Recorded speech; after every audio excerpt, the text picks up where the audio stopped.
Hey everybody, welcome back to another episode of TForbesReviews, the show where I let you know what I think about the movies, books, TV shows, and video games that mattered to me. Today I'm going to be talking about Vanilla Sky, the 2001 mindfrack that was a remake to the 1997 Spanish film Abre los Ojos. Yeah, I definitely butchered that, but I did my best, and anyway, it means open your eyes. This movie tells the story of David Ames, a wealthy owner of a magazine publishing firm in New York City, played by Tom Cruise. Then we've got Cameron Diaz as Julie Gianni, a ex-girlfriend turned stalker for David. Penelope Cruz as Sofia Serrano, which is actually kind of funny because that's the same role she played in the Spanish original. I guess they thought she did a good job or something, so they brought her back. Or maybe it's just because she's really hot. Then we have Jason Lee, who plays Tom Cruise's best friend, and Kurt Russell, who plays Dr. Curtis McCabe, his psychiatrist. Now that we know all the players, I'm going to do my best to summarize the story of this movie as quickly as I can, but damn is it confusing. So the movie starts off with Tom Cruise being the stereotypical young, rich playboy enjoying his bachelor lifestyle. And he's being stalked by an ex-girlfriend, Julie Gianni. But I'm not really sure you can classify it stalking because, I mean, he invites her over for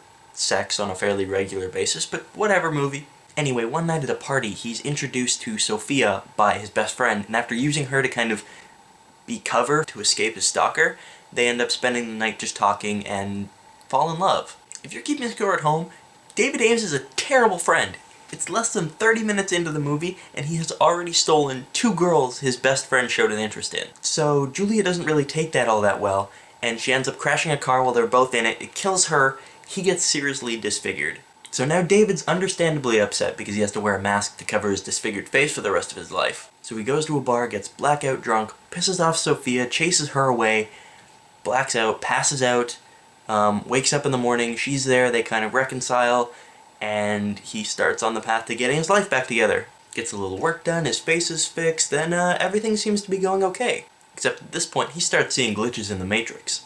One of these leads to him brutally murdering Sofia, getting sent to prison, which is where he's telling this story to Kurt Russell's character. Now, if you think you're following along, things are about to get really weird. We now have cryogenic suspension, life extension, artificial reality, infinitely long elevator rides, projected father figures, imaginary daughters, human tech support, one incredibly long fall, all wrapped up to make one weird movie. All in all, this is a movie that definitely would benefit from having a second or third viewing. There are things at the beginning of the film that, if you've seen the end and you kind of know where it's going, they have a completely different meaning. Personally, I thought each of the actors did a great job. Tom Cruise is great. I mean, as much as in real life he can be a little cuckoo, he's a great actor undeniably. And there's something really, really creepy about Cameron Diaz's Julie. Maybe it's because what I've seen her in before, or what she usually plays. This character really, there's something about her, it's weird.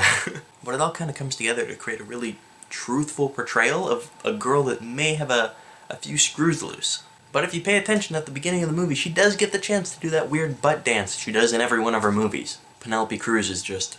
well, there's a reason the director wanted her back for the remake. She nailed the character perfectly. Jason Lee is thoroughly meh.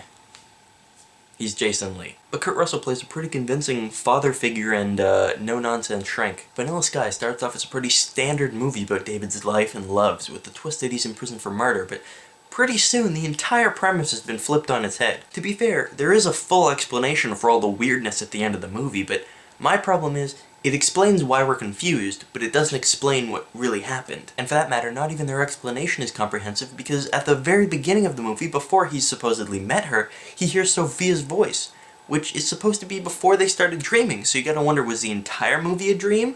Or, I don't know, who knows? The one thing I do know for sure, there's something damn creepy about that shot of Tom Cruise in a completely empty Times Square.